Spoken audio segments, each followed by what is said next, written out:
Hello, this is the RPG Crawler, and welcome to another Indie Game Friday, where I take a look at independent role-playing games. This week, we're going to take a look at a new budget release on Steam. rooMaze was developed by Chair Killing and published by Sometimes You. Released on March 3rd on Steam, its usual price is $1.99 US. rooMaze is a voxel graphics, first-person 3D roguelike game with a hardcore sensibility. Produced in the Unreal Engine, it was apparently developed by two guys over the course of 2 years, who finally decided to release it because development was dragging on. This may not seem to bode well, and you can tell that the development time was cut short, but there's still a lot to like about this game. Storyline is almost irrelevant. You start in a randomized dungeon, and, that is it. At least, that's all I could find about the game itself. There's nothing in terms of an intro, and little about any story on the site. I presume that you have to seek out something to win, but really it's all about the gameplay. You move around the dungeon with the mouse and the WASD keys, pick up items with the E key, and reload ranged weapons with the R key. You can have up to 2 weapons loaded at any one time. You can also crouch and jump.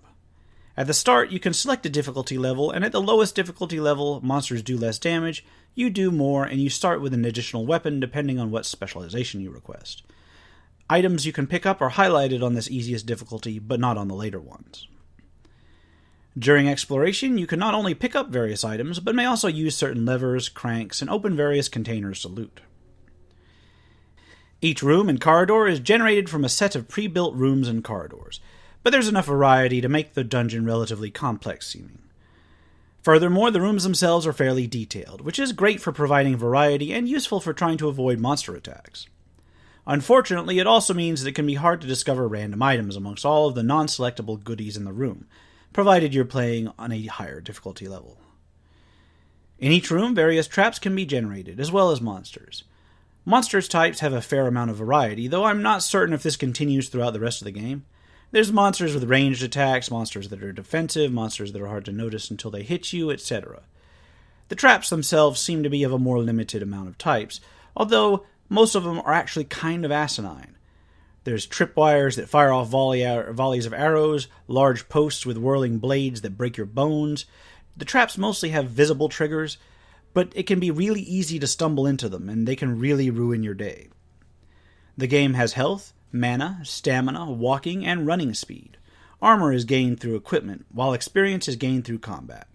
At each level, you get a skill point, which can be used in one of 3 talent trees: the Ranger, the Warrior, and the Mage. Each one assists with your particular specialty, and you can select talent from multiple trees. The most brutal part of the game is the injury system. Whenever you get hit, there's a chance to gain an injury, from minor cuts to broken bones, with each one in a different area in the body. If the wounds aren't tended, it's possible to get an infection which weakens you over time.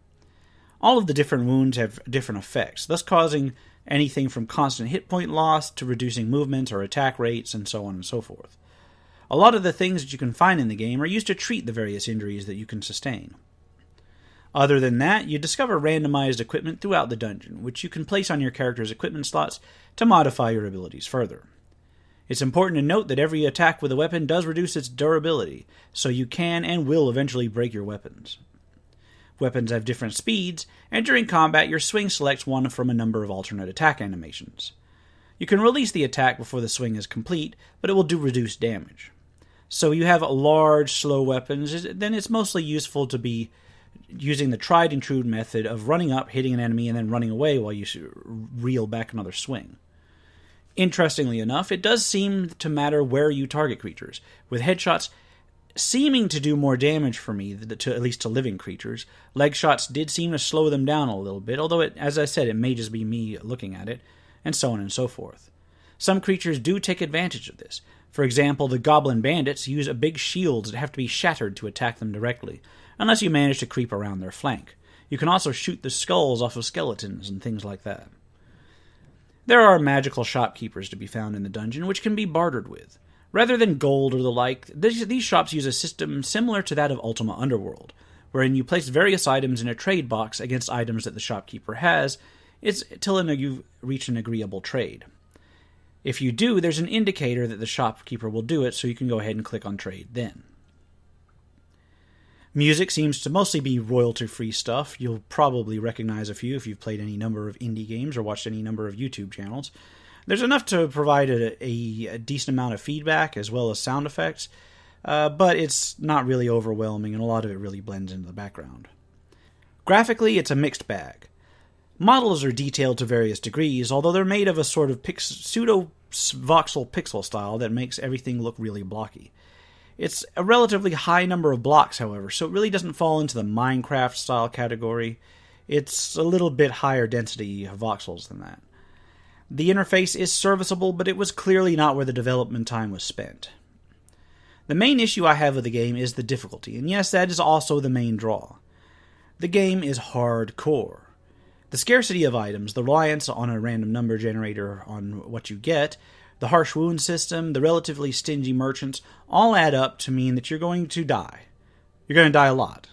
Like, a whole lot. I'm not even joking. Took me like 8 tries just to get past the first level.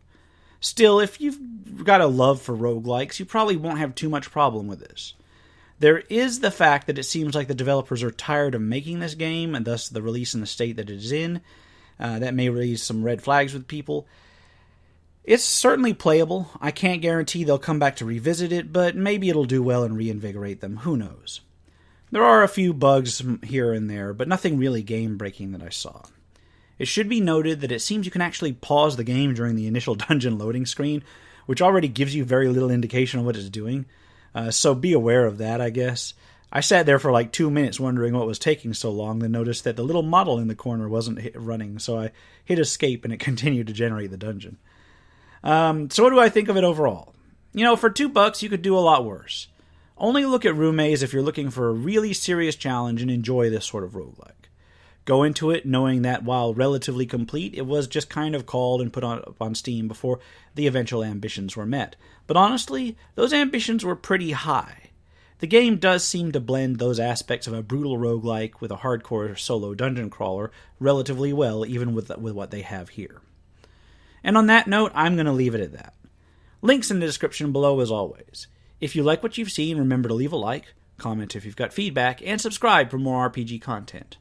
Until next time, take care and goodbye.